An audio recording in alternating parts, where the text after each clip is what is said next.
एबे एबे पाणीपाग को नहीं आसिला बड़ खबर 22 तारिख पर्यंत एसबू जिले में प्रबल अति प्रबल वर्षा संभावना रही। तेबे कौ जिले में वर्षा संभावना रही आपण मैंने वीडियो को शेष पर्यंत देखिले जानीपारे। आपको सांगसाथी समस्त को शेयर कर दिंतु जाफल से पाणीपागर सठिक अपडेट जानीपारे। आपण कौ जिलू देखुंत आम कमेंट मध्यम जन दिंतु जाफल आपण जिलार सठिक पाणीपाग अपडेट आपण मानक आम देपारू। तेबे डेरी नक चलतु खबर उपरे नजर पकाइबा।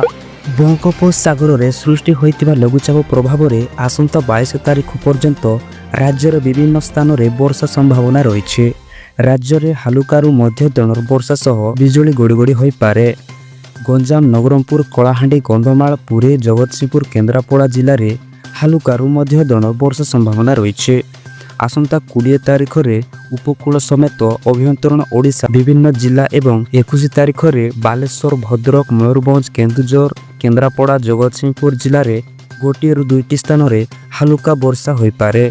राज्यर अन्य स्थान गुड़िक पाग मुख्यतः सुखिला रहिबो। दक्षिण ओडिशा पई पाणीपाग विभाग पक्षरु सतर्क सूचना जारी करा जायछि, जाहाकु नै धान चाषी माने एबे चिंतारे।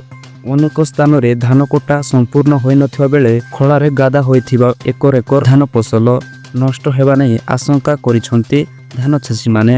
Bureau report Odia UTV. तेबे एमिति वीडियो देखिया पई एबे ही ओडिया यूटीवी को सब्सक्राइब करंतु एवं पाखरे स्थित बेल आइकन को प्रेस करी ऑल नोटिफिकेशन उपरे क्लिक करंतु जा फल एमिति पाणीपाग न्यूज अपडेट अपलोड कले आपण देखि पारिबे सर्वप्रथमे एवं आपण मानको सांगसाथी समस्त को शेयर कर दियंतु जा फल से माने मध्य पाणीपाग सठिक अपडेट जानि पारिबे।